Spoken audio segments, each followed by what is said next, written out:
So hello everybody. Welcome back to the Dirty Balls podcast. I'm Ethan Benfield. I'm here with Alan and Jeremy, and we are gonna skip the pleasantries and get right into this show because somebody just had an at bat for the Texas Rangers right before we started recording. A friend of the show who we were just bragging about last week and asking why they have not yet been called up. They got called up. Good old Bubba Thompson. I think Only it was a couple of days after we were talking about or asking the question rather of why he hasn't been brought up yet, he was then brought up. Got his first Thursday. First hit and everything. Already had his first steal. Twice. Yeah. Well, can't get first one twice, but he has two. Right, he's stolen two. What day was he officially get? What day did he officially get the call, and then what day did he start? I want to say it was Wednesday night, and he made his debut Thursday. That sounds right. So it was 6 o'clock in the morning. His mom messaged me and said he got the call last night, and I was like, sweet. And So we had a little exclusive. We knew before some high-ranking journalist knew. Yep, and I posted it on Facebook, on my Facebook, and I posted it a bunch of the Rangers group. And I wasn't told not to, but I got a message later on in the day saying to take my post down and we weren't supposed to know yet. So I did. But there was a couple people that got the inside scoop, and it kind of bothers me, but at the same time, I kind of see both sides of this coin because I post that Bubba Thompson's getting called up, right? He's our number one pick back in the draft years ago. Cole Ragans also recently debuted. Correct, yeah. He was in the He draft. debuted same day. I think he was in the draft before Bubba. And it was also first time. Yeah. He was the number one pick for the Rangers that year. But people were talking about Bubba who? Who's Bubba? You know, and it got me like, do you guys not pay attention to your minor league team? But at the same time, here's the flip side. I don't know nobody on the major league team except for the people that came through the minors.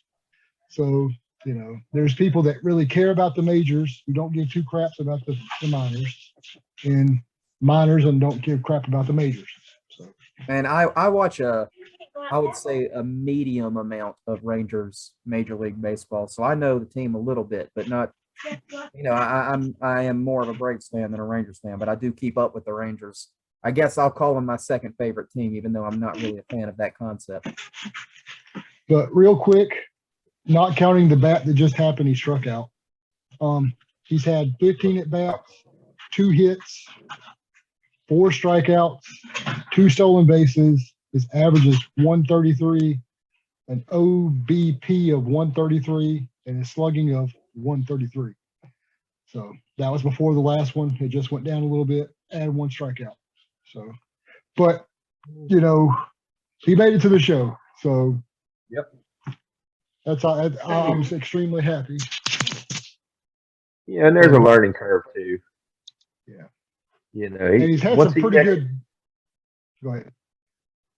I was gonna say, once he catches up to the learning curve, once he catches up to the pitching, it's lights out. I mean, he's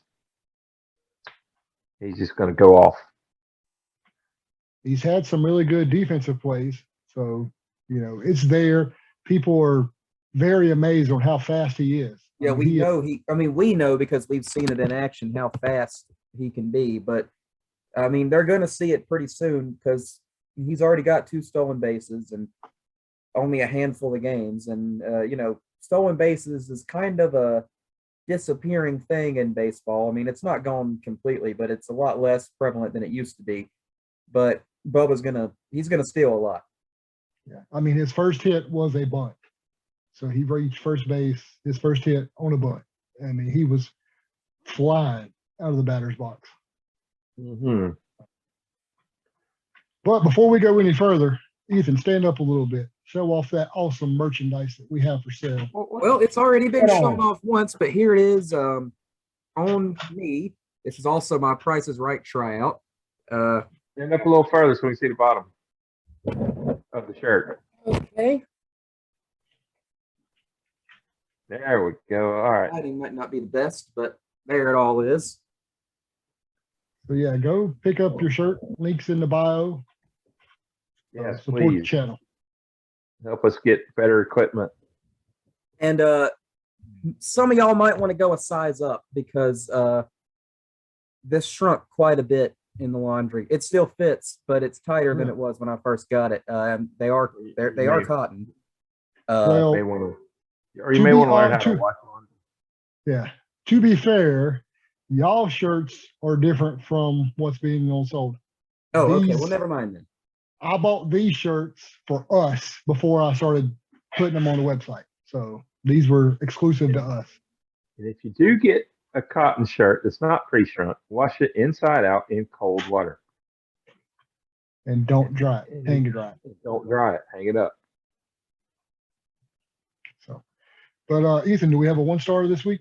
No, but if you guys keep talking, I might find one. Well, I have ran out. I haven't run out. I've just run out of funny, interesting ones. You know, there's a lot of 1-star reviews of ballparks that have no description or very little description. So I've run out of really entertaining ones because I just use Google. I don't have Yelp or I haven't used, maybe I'll go on TripAdvisor, Yelp. Maybe I'll start diversifying where I get these reviews from and we'll see. Speaking of bad reviews, has there been any updates from the last time we talked about the review that was left for us? Actually, no. I did send Douchebag a link. I sent him in a message in Facebook. But when I was going to send it, kind of funny story, but not really. I stalked him, clicked on his page, and it says we have a mutual friend. So I clicked on it. It was my best friend from high school. So I was like, who the hell is this guy? He's like, oh, it's so-and-so. He's a great guy. So he can eat a bag of dicks. I'm about to fuck his world up. No. Alan, you can fuck his world up, but I'm not. I am going to reach out and say, hey, come back, give it another try, and maybe you'll enjoy it a lot more after we buy you like 6 or 7 beers. Yeah. Don't come back. Yeah, actually, no. You don't come back. Yeah, if you can't understand baseball and then you want to put the word stalker in your comment, no, kick rocks. Carefully. Go to Winston. They'll love to have you down there. Yeah. So, or go to Ashville and haggle there, or just talk shit about them because they don't do nothing there. I know that we have talked a Yeah. lot on this show or off camera about trying to get somebody on the show that hasn't watched baseball before and get them to their first game and see what they think. I don't have somebody on the show with me because English is not their first language, but I did over the last homestand bring somebody to their first ever baseball game that had never seen it. They'd never been to a game. They'd also never seen it on TV or anything. Like this, the Crawdads game they went to the other day was the first experience with baseball of their entire life. Wow. I mean, how bad is their, I'm not saying their English is bad, but what's the language barrier there? Their English is pretty good. It's not their first language, but for someone who it isn't their first language, it is very good. Like you might be fooled into thinking that they were an English speaker until you get into some more kind of, like talking about idioms and sarcasm and stuff that maybe they won't pick up on. But right, like if you hadn't told me they weren't from the United States, I would have thought, they were from the United States until I had talked to them for a while, and then you can kind of see a few things, which I didn't talk to them a whole lot. But I could hear you back there talking to them, and I could tell there were a few things they didn't quite catch. But I had 3 people with me, 2 from Spain and 1 from Denmark. The one from Denmark is the one who had never seen any kind of baseball and didn't know anything about it. The 2 from Spain, one of them, this was their second ever game. Their first game was a Blue Jays game in Toronto. And the other one had never been to a game, but played in, wait, no. The other one played in high school and lived in the Bay Area for a couple of years and actually went to quite a bit of Giants and A's games. So he knew he didn't have to have any help. He knew everything. The other 2 were the ones that I had to answer some questions for. Like I had to explain what a balk was, which I was praying that there wasn't going to be a balk, so I wouldn't have to try to explain it. But then there was one, so I had to. And but can you explain it to the umps as well? Yeah. No, they don't. The batter for Ashville will explain it to them, and then they will get the call reversed in their favor. To their credit, for somebody for 1 out of the 3 for having never seen baseball before, and for one of them having only been to a 1 game, they picked up on it really, really quickly. Like they weren't asking me a million questions. They seemed to, baseball was not a game you can just watch for the first time ever and just know all the rules. But they seemed to be, they seem to pretty much understand it. And another thing that's funny is that we don't like to do it, but we like to try to, we do it, constructive criticism because we want the ballpark to get better. We tend to rag on LP Friends Stadium on this show quite a bit. But what was funny was they all said, this is I explained to them, this is minor league baseball. They're professional players, but it's not major league. They all play soccer, so they understood that because they're soccer players at LR, and every professional soccer league has like 3 or 4 different divisions. So they understood exactly how the farm system and stuff worked. So, but they said that since it's single A, the 4th level of baseball, they didn't expect 5,000 chair back seats and full concession stands and stuff like that. They expected to be kind of a rinky-dink little place with a little fence and stuff. Like they weren't expecting it to be a real stadium, and they were pretty like complimentary of it. Yeah, we're kind of spoiled. Yeah, I mean, really, not just not us as baseball fans are spoiled. We're kind of spoiled here in America as far as all the things we actually do have, like our lower levels of baseball having full back seats and like full concessions and stuff. In the United States, I'm going to use soccer as the example because they play soccer, and soccer is probably the sport that I watch the most of behind baseball. The 4th tier of baseball is high A. You look at the 4th tier of soccer. I have a friend that went to LR that plays professionally in the 4th tier of soccer, and they play at the something, I can't remember the name of it, Memorial Stadium in Charlotte, and that place is a dump. It's the seats it's just concrete seats and barely any concession stands and barely any bathrooms and stuff. And that's the 4th tier of soccer, the world's most popular sport in the United States. And you look at the 4th tier of soccer in England, where soccer's number 1 in the world, or England, or actually soccer's actually number 1 in the world in Germany. But anyway, you look at England, where soccer's a huge deal, and even their 4th tier, they don't even have all-seater stadiums. They have what's called terracing, which is like first come, first served standing room areas that people are more than happy to get a ticket and go stand to watch the game. And so his 4th tier is kind of like Hickory Motor Speedway. Well, racing is very, very complicated when you're talking about working your way up through the ranks, but yes, I guess. Yeah. Well, let's get to this week that we sucked. We won 1 game out of 6, but a couple extra innings. But Oh, I and mean, my they were all friends that close came to the game games. for the first time were very impressed by the outfield seats and the sausage sandwiches. They thought that was delicious and beautiful. They loved it. Awesome. But yeah, the tours came into town. You know, the farm system of the Houston assholes. Who were playing tonight?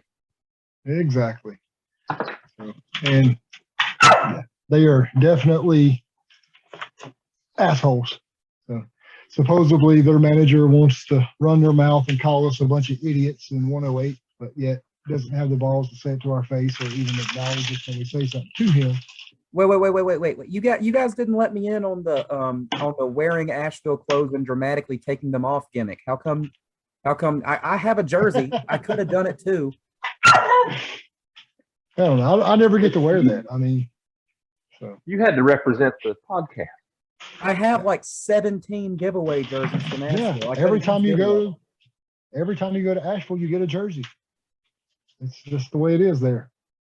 But this one was a breast cancer jersey that I bought because it's breast cancer. And it's number 40. They just happen to have it on the rack. I'm like, well, hell yeah, I'll buy it.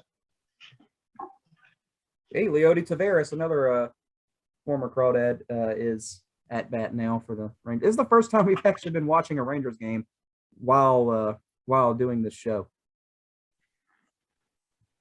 Now, if Brett Martin just comes in the pitch, we'll be all set. Mm-hmm. Yeah. That'll be a That's while. all I know. Leody, Bubba, and Brett. We got one of our Ezekiel former, and one of our Josh former Mills. managers, Ragsdale, is doing something. And he Who got got tossed the other night. ejected Yeah. from managing first base. Only Rags. I saw Christian Yelich get ejected from the dugout the other day. We had a manager get ejected from the dugout Sunday. Yes, we did. The pitching coach. Yeah. All right, well, let's jump back into the homestand with Asheville. So rather know. Monday, Bad news. I don't. My laptop is a piece of shit and it doesn't want to load, so I can't give the scores and everything. We lost Monday or Tuesday, Wednesday. I think we won Thursday and lost the rest of the week. Saturday's game was rained out, so we played a doubleheader Friday. It was flooded out. That wasn't rain. That was good God. But And anyway, then Sunday, it was just so hot.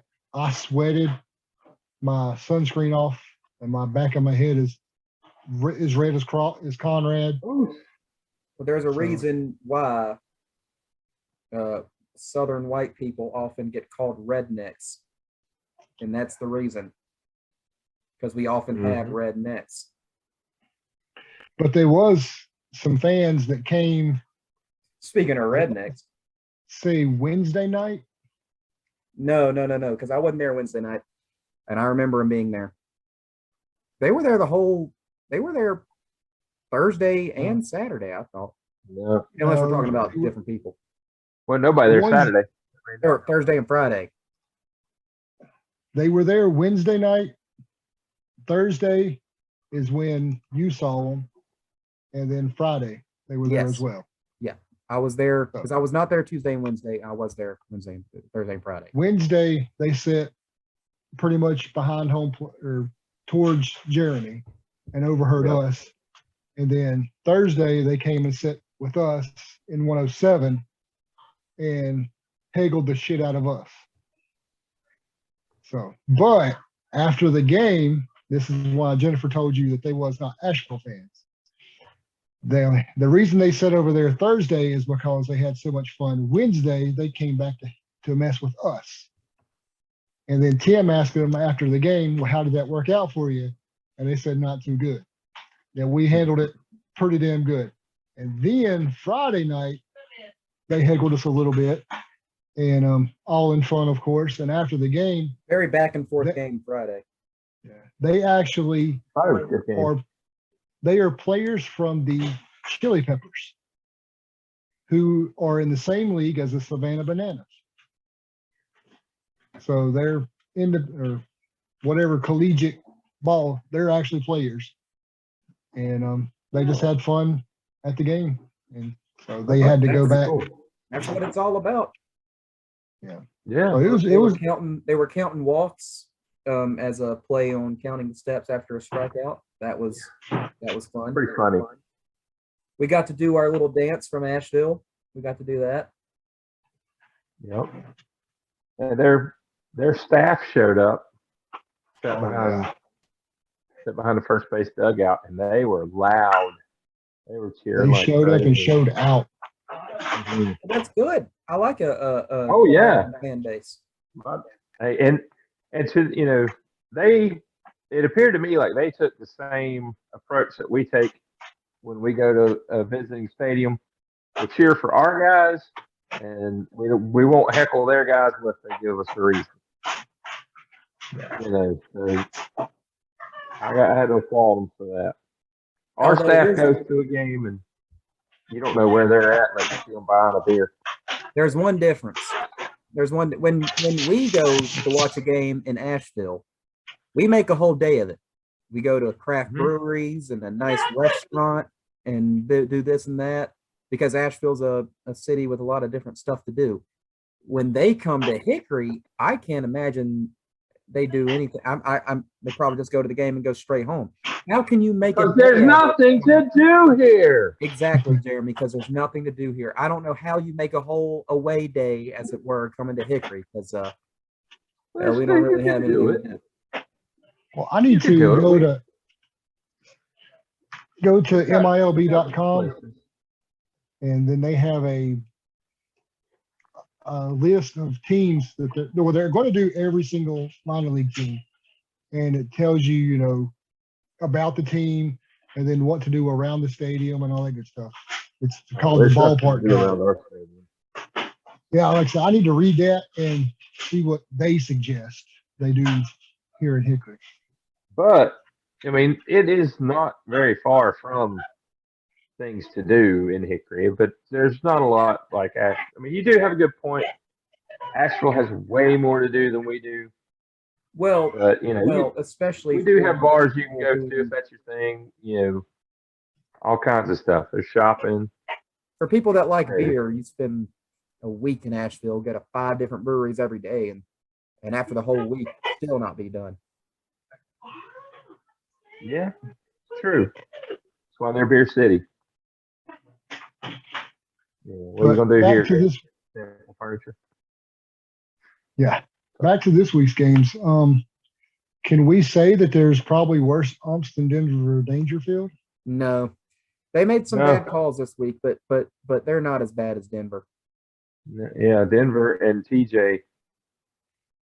Oh my Lord! This is that recency bias thing that I talk about. How every single week we say these were the worst ones ever. We can't. Every single umpire makes mistakes. The best umpire makes mistakes. So these guys were trying hard. These guys were bad, but they were not Denver Dangerfield bad. And JT, I swear, there were literally times he would make an out call and the ball would be 5 feet away from the base. Not even in a glove. I've never seen the away team argue calls and get them reversed as much as Asheville did. Yeah, that's what happens when the umps both live in Asheville. Well, we got a live disagreement going on right now. Really Somebody's mad at the umpire in this game. Rags again? No, it's the Astros. Oh. So who cares? Well, hey, we played the Astros this week too. Asheville. Yeah. And it looks like they're arguing if it was over a hit batsman. Which same thing happened to us. I have never seen a coach come out and argue that his pitcher hit a batter. Yeah, that's an honest coach or manager. But yeah, he came out. I forgot who it was at bat, but he got hit in the foot, but he stood there so somebody could end up stealing second or something, or coming home. I forgot what it was. And then the manager came out and argued that his pitcher hit the batter and stealing second. and got the call reversed. So Yeah. It was still in second, I remember, because we threw him out. And then he was like, no, no, no, no, no, no, no, no. You hit our batter. They hit our batter. Or our batter got hit, or, whatever. His pitch. Anyway, whatever it was. I remember it.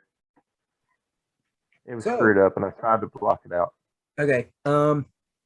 Do we want to move on to our history segment, or do we have something else about the previous weekend games? Because I know we didn't really keep up with a lot of the stats. I know that we lost some and won some. We won one. We lost a lot. Nothing stands out worth remembering, I guess. So I don't recall much of anything. It was a very I'm not going to say lackluster, but a very normal, average homestand. Nothing like super. We don't have any crazy stories like we did with Denver. I wouldn't even call it average. I'd call it below average, because you could tell. I mean, the guys just, to borrow a line from Bull Durham, they lollygagged. I mean, they went out there like they were defeated, and lo and behold, they got defeated. Well, we're getting close to the playoffs, and the numbers aren't looking the best. And we're like, get the hell away from me. We don't want playoffs. That's how they're playing. Pretty much. We're 10 games back, and there's not that many games left to make that up. So we only have 12 more home games.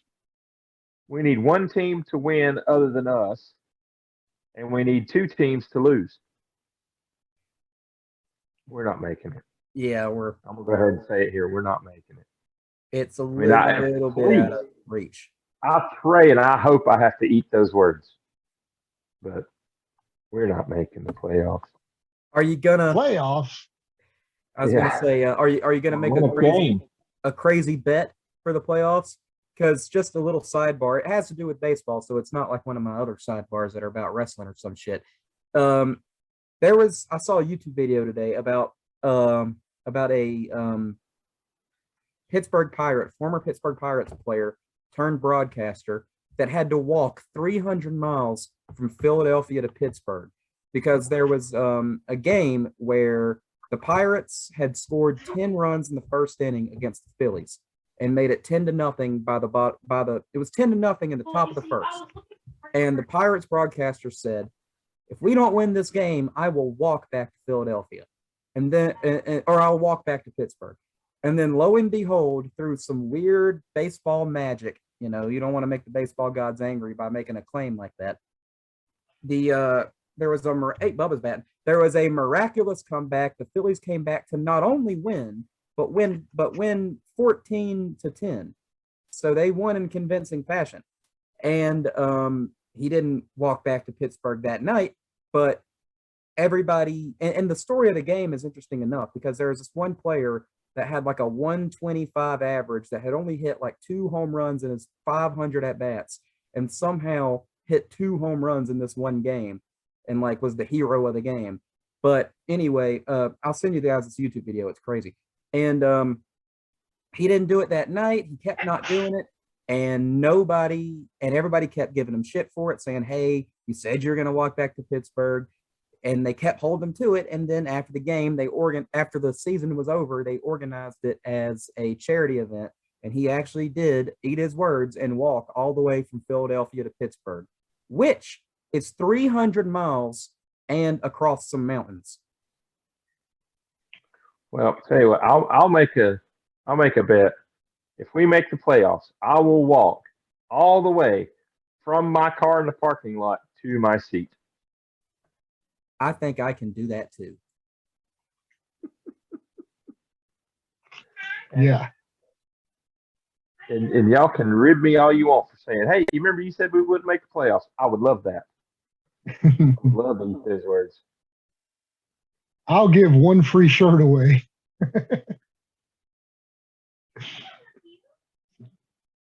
But yeah. I'll perform Don't Stop Believing live on the podcast. There you go. I'll give away a candle from Moose Candle Company. So who are we gonna give them to? How are we going to Good, select two. who we give them to? Well, I don't it's know, only just- 2 people that watch. Yeah, so do a random drawing. we'll roll a die. Yeah, it's only going to be 2-sided. Well, we can come up with a random number generator. And whoever comment saying that the Crawdads will make the playoffs. And if they make the playoffs, we'll go back. We'll see how many people commented between the 2 videos, assign them all a number, and numbers 1 through 3. Whoever's got those 3 numbers, the first 3 numbers we do, we'll get the shirt, the candle, and what else were we giving away? T-shirt. Yeah, shirt, candle, and what else? That was it. Yeah. Oh, Ethan there's gets only to 2? not- Yeah. I'll sing the song, but that's for everybody. Oh, okay. So the first 2 will get the shirt. First one will get a T-shirt. Second one will get a candle, and everybody will get to see Ethan sing. Yeah. All right. Well, so Jeremy, do you have some you want to gather the kids around and tell them a story? Yeah, gather around there, kiddies. Come sit on Papa's lap. Yeah. No. Don't sit there. That hurts my gout. Anyway, this week, my normal researcher had a lot going on, so she didn't have time to do much research. So I did some research. And this is actually tied to the Crawdads. As you know, so far everything's been tied to local, and once we get done with all the local, we'll expand out. Bubba's got himself an RBI single. Yours is faster than Bubba. mine. Do what? His plays faster than mine because he just hit the single. This week I researched the Gastonia Rangers, which I don't know if My everybody first knows. game. Well, the Gastonia Rangers later became the Hickory Crawdads. Let me just read you what I've got here. It won't take too terribly long. I didn't find a whole lot because they really weren't around all that long. The Gastonia Rangers. Catch up to it. He just did something else. Anyway, keep going. Let me guess. Stole a All base. right, awesome. Yep. The Gastonia Rangers were a minor league baseball team located in Gastonia, North Carolina. The team played first as the Rangers in the Western Carolina League in 73 and 74. In 1983 and 84, they played as the Gastonia Expos as an affiliate of the Montreal Expos. They later returned to the Texas Rangers, or to the Rangers name in the South Atlantic League from 87 to 92, and were affiliated with the Texas Rangers. Their home stadium was Sims League Park. Ethan, calm down, quit barking. Anyway, it was Sims Legion Park, not League Park. After the 1992 season, the team moved to another North Carolina city, which is now Hickory. And they're known as the Hickory Crawdads ever since. The ending of the team came about when Charlotte Hornets and Charlotte Knights owner George Shinn, everybody remember George Shinn from the alleged rape. But anyway, George Shinn purchased the Gastonia franchise from Jack Farnsworth prior to the '89 season. In doing so, it allowed Shinn the freedom to move the Charlotte Knights to Fort Mill, South Carolina, without the move being challenged by the Gastonia franchise under the minor leagues baseball rule, or baseball 35-mile territorial right rule, which this is the first time I've ever heard of that. Have y'all ever heard of that before? I looked and I couldn't find it anywhere else. What I'm thinking it is like, couldn't be 2 teams in competition with each other within 35 miles, maybe. Well, what But about anyway. Winston-Salem and Greensboro? Let's see. I think that's within 35 miles. I don't know. I don't think the rule's still around today. But But anyway, he bought the Rangers so that they couldn't fuss about him moving the Knights to within 35 miles of their stadium. So are you saying that the Crawdads exist out of spite? No. You'll hear how they came to be the Crawdads here in a little bit. But George Shinn basically was doing what Bruton Smith did to NASCAR. He didn't want certain tracks competing with his tracks, so he bought them and shut them down. Very topical, as one of those is in the midst of a comeback. Yeah. And, you know, also in history, Abraham Lincoln always said the best way to get rid of an enemy is to make him your friend. History is always written by the winners. True. But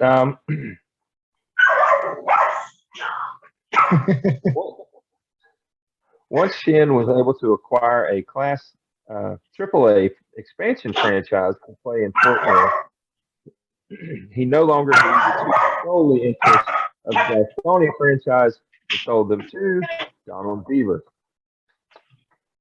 And this that I found was a little outdated because it said that he still is the president of the Crawdads, but he's not.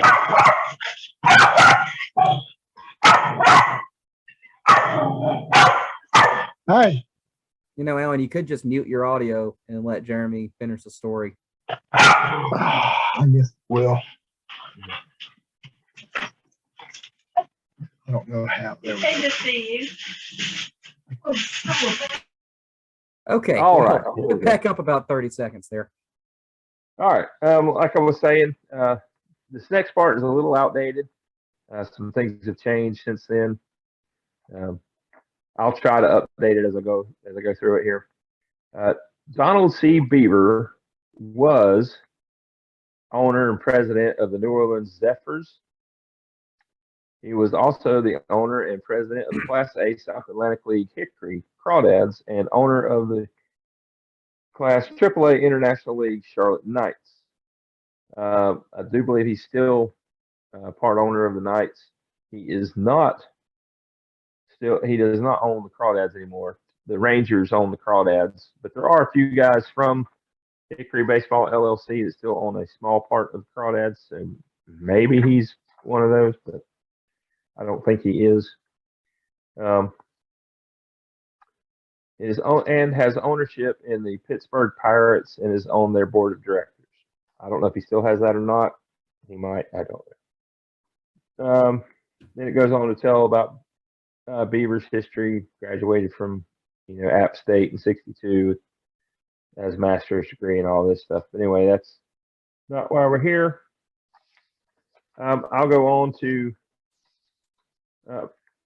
notable players for the Gastonia Rangers. And number one on the list was Slammin' Sammy Sosa. Jose Hernandez, Darren Oliver, Ivan Rodriguez. Let's see, there's a couple other here that I know we'll recognize. Tug McGraw. And they signed a one-day promotional contract with the Gastonia Rangers, Dale Curry and Muggsy Bogues. Really? Yes. I would have loved. Cool. I would have. I mean, yeah, both of. But I would have absolutely loved to see Muggsy Bogues holding a baseball bat that was likely almost as tall as him. And I'd like to see a pitcher trying to hit that strike zone. Yeah. Muggsy Bogues actually might have a future as an umpire. Yeah, you don't have to see over the catcher. True. And what's funny is, and I'm not 100% sure, but I've only been to one Gastonia Ranger game in my life, and I was a kid, probably younger than Luke. I know I was younger than Lucas and everything, but I think I saw Sammy Sosa. I remember, growing up, knowing Sammy Sosa once he got, and then that name always stuck with me for some reason. And that's why I try to get pictures with the players now, or picture of a player, especially with the boys, that way they never be like, did I ever see him? But, Yeah. Hey, well, for some reason, that's I think actually I saw Sammy Sosa. that's actually a fun little game, which is who was the earliest minor league player you can remember, you can vividly remember watching that then turned out to be a big name. For me, the earliest one I remember that I vividly actually remember going to games and seeing that turned out to be big was Andrew McCutchen, who played for the Crawdads in 2006. For me, it would be Maglio Ordonez. He was one of the original Crawdads in '93. And, I'd been going to Crawdads games since probably 2002, 2003, but I don't remember any of those early guys. But I do really remember Andrew McCutchen and Nate McClough. But he wasn't a big name in baseball, but I remember him because he played for the Braves. Kutch was a huge name for a little while. If I didn't see Sammy, then mine would have to be Joey Gallo. So, and that's what sucks because I guess I was a late bloomer because I didn't go to many baseball games as a kid. So. The Dodgers are undefeated since they got Joey. Yes, they are. And guess who's been defeated ever since they let Joey go? Yeah. The Yankees. Suck it, Yankees. Nobody's paying attention to those pinstripes. I am. But that's a reference to a movie from 20 years ago. Yeah, it was a good movie then. Alan, do you know what movie we're talking about? Probably Bull Durham. No. Why do the Yankees always win? Everybody's always staring at the pinstripe. Catch Me If You Can. Great movie. Really? But, yes. Ain't that the Tom Hanks, Leonardo DiCaprio airport movie? Based on a heavily embellished true story. Yes. Which that guy, I don't know if he still works for Microsoft, but I know after he got out of prison, he wound up doing basically working to stop people from doing exactly what he did for Microsoft, making way more money than he ever stole from anybody. Yeah. Well, he wound up making like $30 million a year for them. Stay tuned for me and Jeremy's spin-off movie podcast. Yeah. We could probably do one. We could. But anyway, back to the Gastonia Rangers, just one last little bit. The Gastonia Rangers, of course, they last played in '92.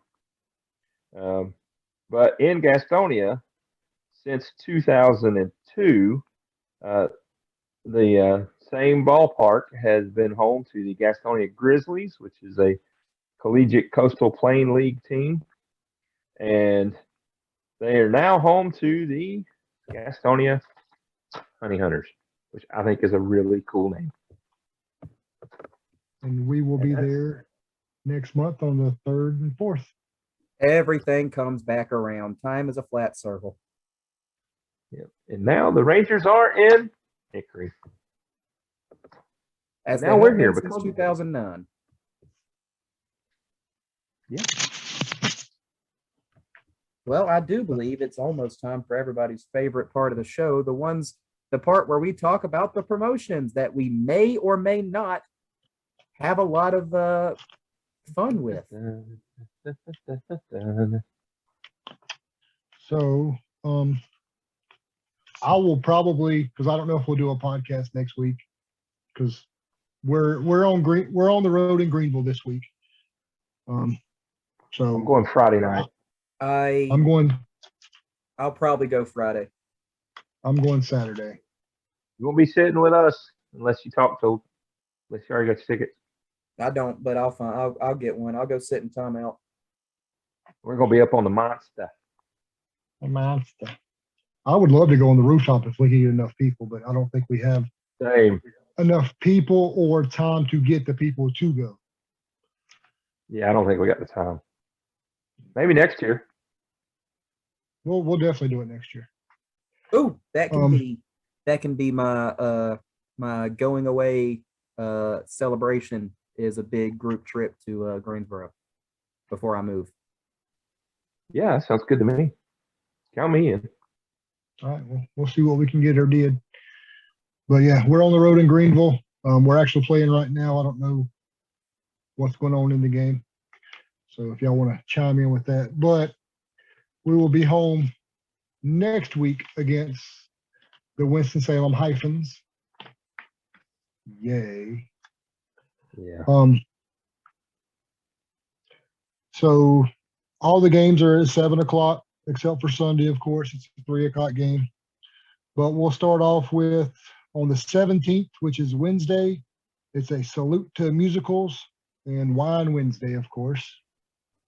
Just real quick, Right. I've got the score of the Hickory game. It's the top of the 7th, and Greenville leads 6-4. Playoffs But are we getting have- farther and farther in the rear view.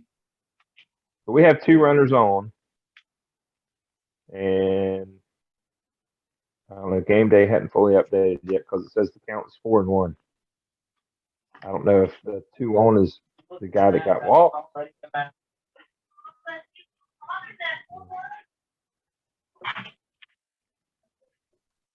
Well, anyway, Okay, yeah, we have 2 on, 1 out, and Noah's up to the bat. all right. Well, the 18th, Thursday, is college football kickoff night, and it's also Battle of the Bag Cornhole Tournament, and of course, Thursday. And then Friday is Ethan's favorite night. It's his night, dedicated just to him. Well, Star Wars night was last week. Princess night. Well, actually Scott's, but Depends Yeah, on who and the you can- princesses are, I guess.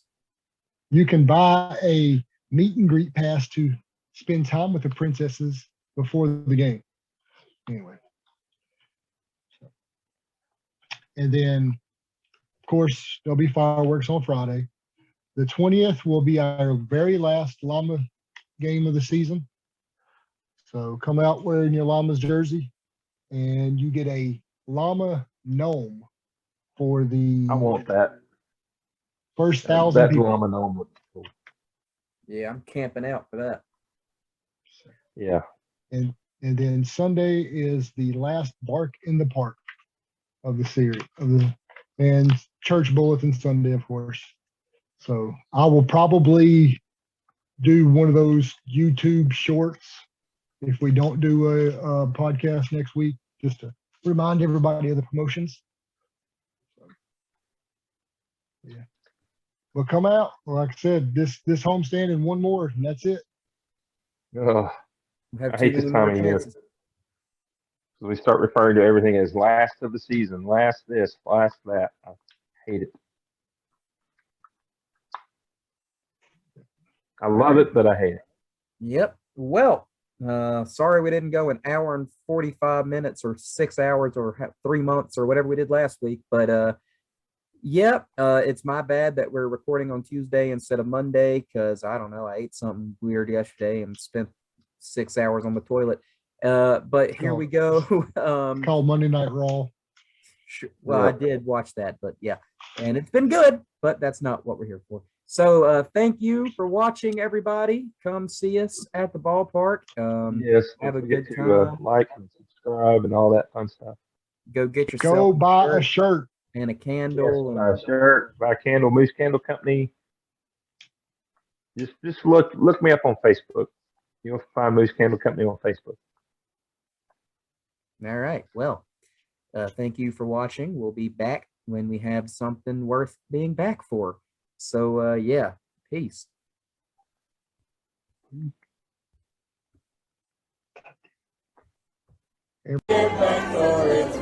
Root for the Crawdads. If they don't win, it's the outside. For it's 1, 2, 3 strikes, you're out.